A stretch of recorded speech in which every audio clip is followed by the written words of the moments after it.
Salve, salve, querida turma! Aqui quem está falando é o professor Carlos Henrique e na nossa aula de hoje nós vamos dar continuidade à unidade 1, que tem como título Organização do Espaço Mundial e seus aspectos políticos, sociais e econômicos. A aula de hoje ela vai abordar da página 533 à página 539.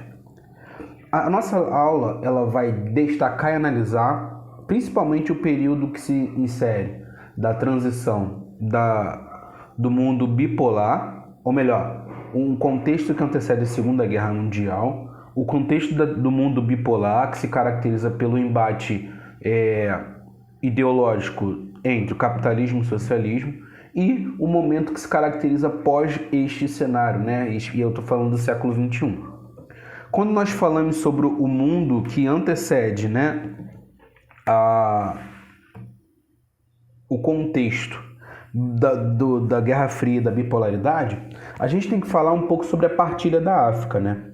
Então, a ordem da Revolução Industrial, também conhecida como a multipolaridade da Revolução Industrial, foi o momento histórico no qual potências hegemônicas europeias disputaram o poder econômico, político e territorial do mundo ao longo do século XIX e início do século XX. Então a gente consegue perceber que territorialmente existia uma divisão étnica, né, antes da colonização europeia, né? Então esse primeiro mapa à esquerda era a forma como territorialmente era organizado o continente africano. A partilha da África, a Conferência de Berlim, em 1885, definiu as fronteiras arbitrárias e os domínios de cada potência europeia, ou seja, com a Conferência de Berlim, houve uma partilha da África, como se parte uma pizza, e cada país europeu, como Reino Unido, Itália, Portugal, Bélgica, França, Espanha, Alemanha e países independentes, eles começam a explorar os recursos naturais existentes no continente africano. E a divisão atual, após a independência, os países africanos herdaram as fronteiras artificiais impostas pelas colônias europeias. Então é esse o cenário, né? Então esse cenário ele se desdobra muito como consequência de um avanço dos países em busca de recursos, de matérias-primas, de uma maneira geral, né? Porque os países eles se industrializam, e eu estou falando do primeiro caso da Revolução Industrial Inglesa, né, do século XVIII. Então os países eles começam a produção em massa e necessitam de recursos, né? Com base no avanço da industrialização, já às vésperas da Segunda Revolução Industrial, e tendo como potência capitalista a Inglaterra, essa ordem é marcada pelo modo imperialista, com que as potências conduzem suas colônias em diferentes regiões do globo, em especial Ásia e África. O início dessa ordem é computado pelo Congresso de Viena, no qual ocorreram discussões sobre as condições na paz na Europa, após as guerras napoleônicas. Nesse congresso foram disputadas as fronteiras dos estados, ou seja, a nova reorganização do espaço do mapa político europeu. E além disso, o congresso também pretendia organizar o combate aos ideais políticos e movimentos democráticos que ganhavam força na Europa sob a referência da Revolução Francesa e fragilizavam as monarquias. Então esse é o cenário, né? Então essas disparidades, essas diferenças de interesses econômicos, desenvolvimento tecnológico e principalmente disputas por áreas de fornecimento de matéria-primas e fontes de energia nas colônias da Ásia e da África, levaram potências europeias a reorganizar os seus domínios nesse continente, através da Conferência de Berlim de 1884. Então, na Conferência de Berlim que nós tivemos a partilha da África. E aí, todo o contexto que nós entendemos hoje sobre o continente africano, né?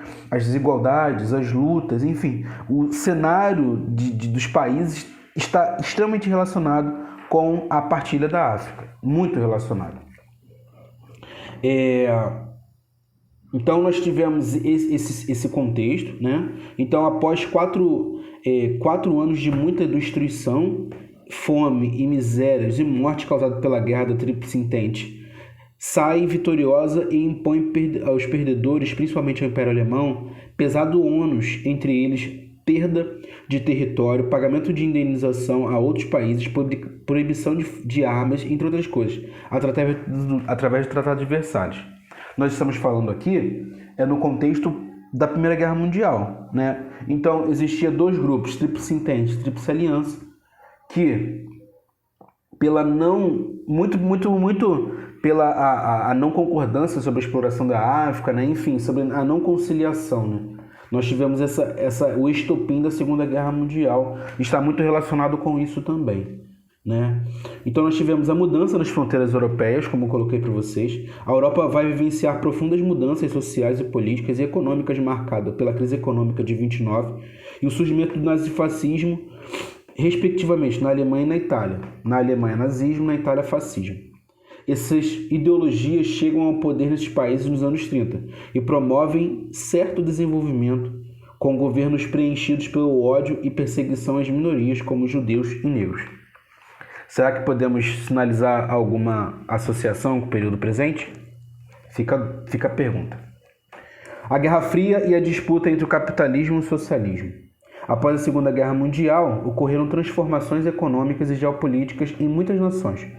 Com o enfraquecimento das potências europeias, como a Inglaterra e a França, alterações no mapa da Europa, destruição de vários países e a desorganização de suas economias. Então, passou a se destacar a hegemonia das grandes potências, eu estou falando dos Estados Unidos e a União Soviética, que bipolarizavam o mundo e definiam uma área de influência capitalista e outra de influência socialista. O período pós-Segunda Guerra Mundial ele se caracteriza por isso.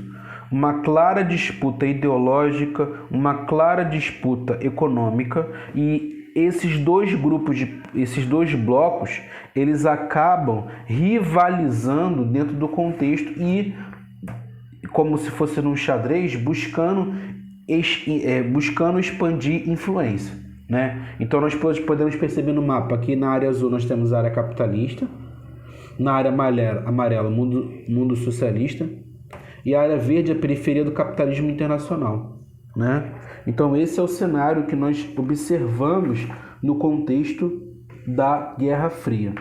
Então há todo um desenvolvimento, a indústria cinematográfica de Hollywood, muitas das vezes não, né? A maioria das vezes apoiando os Estados Unidos, inserindo a União Soviética como sendo um vilão, né? Nós temos o desenvolvimento dos quadrinhos muito calcado nesse conflito ideológico. Nós tivemos a criação de vários órgãos para expandir essa ideologias distintas. Então nós temos, por exemplo, o Plano Marshall, que é o Plano de Recuperação da Europa, a Organização do Tratado do Atlântico Norte, que é da área do capitalismo também. Então nós tivemos também como contrapartida da União Soviética o Pacto de Varsóvia, né, que é constituído pelos países socialistas, cujo objetivo era conter a influência americana no mundo socialista. Então a gente percebe movimentos e contramovimentos que buscavam impedir a expansão ideológica de conflito, seja ela capitalista ou socialista. E aí, pós a Segunda Guerra Mundial, Guerra Fria, né? A Guerra Fria ela vai se notabilizar como sendo encerrada mesmo com o fim das Alemanhas, né? A Alemanha Oriental e Ocidental. Então, a partir da década de 90, a gente tem um fim dessa bipolaridade e surge um contexto de nova ordem mundial, né? Onde outros países surgem como sendo referências globais. A nova ordem mundial e suas disputas atuais. Com a dissolução da União Soviética e a crise do socialismo com efeito dominó, os antigos países socialistas, a partir da década de 90, passam por uma transição para o capitalismo e adotam práticas de economia de mercado. Na bipolaridade, o poder baseava-se no poder bélico e militar das potências envolvidas na Guerra Fria. Após a queda do socialismo e das transformações ocorridas com a extinta União Soviética e no leste europeu, o poder é medido pela capacidade econômica das nações de disputa pelos mercados consumidores. Com a exceção econômica do Japão, a Alemanha e a China, e os índices de crescimento dos Estados Unidos na década de 90, muitos cientistas políticos passaram a falar em uma nova ordem mundial ou mundo multipolar. Então aqui eu coloquei para vocês um contexto da geopolítica mundial do século XXI, né? E aí, com a hegemonia militar e econômica dos Estados Unidos, é reafirmada com a invasão do Afeganistão em 2002, durante o governo Bush, e a ocupação do Iraque em 2003. Sem aprovação do Conselho de Segurança da Organização das Nações Unidas, essas medidas fizeram parte da estratégia geopolítica norte-americana, conhecida como a Doutrina Bush, que consistia em atacar previamente países que abrigassem ou apoiassem terroristas. Segundo Bush, existiria o chamado Eixo do Mal, constituído pelo Afeganistão, Iraque e pelo Irã, e pela Coreia do Norte, que oferecia perigo à segurança mundial. Recentemente, uma nova questão geopolítica é a questão da imigração, né? Com o aprofundamento da crise econômica, o governo dos Estados Unidos desenvolve planos de recuperação de empregos, né? E eu estou falando do contexto de Barack Obama. O Barack Obama ele é reeleito como presidente. A economia dos Estados Unidos, da China e da Europa apresentam certa recuperação. No entanto, na política internacional, a Primavera Árabe ela deixou profundas crises e tensões internas em vários países, que aumentam cada vez mais o número de imigrantes que atravessam o mar Mediterrâneo em direção à Europa.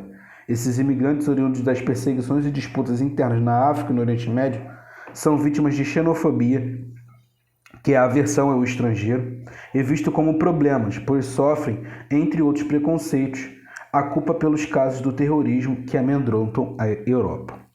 Queridos, aqui quem está falando é o professor Carlos Henrique, professor de Geografia, e espero poder ter ajudado na compreensão da aula. Um grande abraço a todos e até uma próxima.